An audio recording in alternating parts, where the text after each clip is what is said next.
జనసేన జై జనసేన జై జనసేన జై జనసేన 10 సంవత్సరాలు పూర్తయి 11వ సంవత్సరంలోకి అడుగు పెడుతున్నటువంటి శుభ సందర్భంలో నిడదవోలు పట్టణంలో స్థానిక 6వ వార్డులో మిత్రులు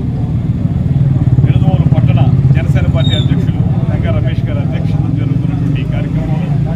ముఖ్య అతిథిగా పాల్పంచుకుంటున్నటువంటి పెద్దలు శ్రీ భోగవల్లి ప్రసాద్ గారికి, అదేవిధంగా ఇక్కడికి విచ్చేసినటువంటి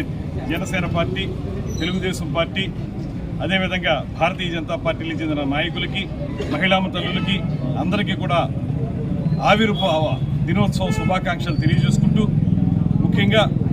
పేదవాడి కంట కన్నీరు తుడవడానికి పెట్టిన పార్టీ జనసేన పార్టీ. ఇవాళ ఎవరైతే కష్టంలో ఉన్నారో అది రైతు కానివ్వండి, మహిళ కానివ్వండి, విద్యార్థి కానివ్వండి, యువజనులు కానివ్వండి, ఎవరైనా సరే ఇబ్బందుల్లో ఉంటే అధికారంలో లేకపోయినప్పటికీ కూడా బయటకు వచ్చి మొట్టమొదటిగా తన జోబులో డబ్బిచ్చి వారిని ఆదుకున్నటువంటి నాయకుడు శ్రీ పవన్ కళ్యాణ్ గారు. ఆయన ఆధ్వర్యంలో జనసేన పార్టీ పెట్టేటప్పుడు ఆయన ఒకే ఒక్క మాట చెప్పారు, ఇది స్వార్థ రాజకీయాల కోసం పెట్టిన పార్టీ కాదు, పేదవాళ్ళకి అధికారం తీసుకురావడానికి పెట్టిన పార్టీ, అందుకే మేము ముందుకు వెళుతున్నాం అనేటువంటి మాటతోటి గడిచిన 10 సంవత్సరాలుగా అనేక కార్యక్రమాలను చేయటం మనందరికీ తెలిసిందే. దాంతోపాటు ఇవాళ ఈ రాష్ట్రంలో అభివృద్ధిని పూర్తిగా శూన్యం చేసేసి ఏ రకంగానూ కూడా ఈ రాష్ట్రంలో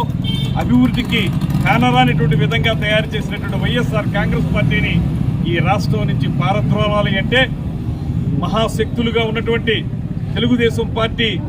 అధినేత చంద్రబాబు నాయుడు గారు, మరో పక్కన దేశాన్ని మొత్తాన్ని కూడా ముందుకు తీసుకెళ్తున్నటువంటి నరేంద్ర మోడీ గారితో కలిసి జనసేన పార్టీ ఇవాళ ఒక కొత్త శకానికి ఆవిర్భావం పలికింది. ఈ 11వ ఆవిర్భావ దినోత్సవ సందర్భంగా నూతన శకానికి నాంది పలికి రేపు వచ్చే ఎన్నికల్లో ఈ 3 పార్టీల కలయికతోటి ఈ రాష్ట్రంలో సుపరిపాలన అందించడానికి, కేంద్రంలోనూ రాష్ట్రంలోనూ కూడా అద్భుతమైన పరిపాలన అందించడానికి వీలుగా ఇవాళ జనసేన పార్టీ ఒక అడుగు ముందుకేసింది. ఈ పొత్తుకు రావటం కోసం, ఈ పొత్తుకు, ఈ కలయికకి కూడా ప్రధాన కారకులు వెనకున్నటువంటి నాయకుడు శ్రీ పవన్ కళ్యాణ్ గారు అనేటువంటి మాట ప్రతి ఒక్కరూ చెప్తున్నటువంటి సందర్భం. ఈ నేపథ్యంలో 3 పార్టీలు కలిసి ఉమ్మడి అభ్యర్థిగా నిడదవోలు నియోజకవర్గానికి నన్ను నిలబెట్టడం జరిగింది. ఈ 3 పార్టీల యొక్క ఆశీస్సులతోటి,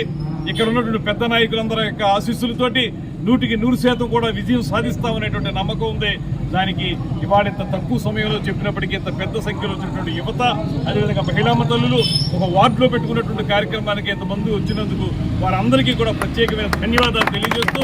ఆవిర్భావ దినోత్సవం సందర్భంగా శుభాకాంక్షలు తెలియజేస్తూ, శతసహస్ర వసంతాల పాటు ఈ పార్టీ ఇలా ముందుకు సాగాలనేటువంటి మాటను మరొకసారి సెలవు తీసుకుంటాను.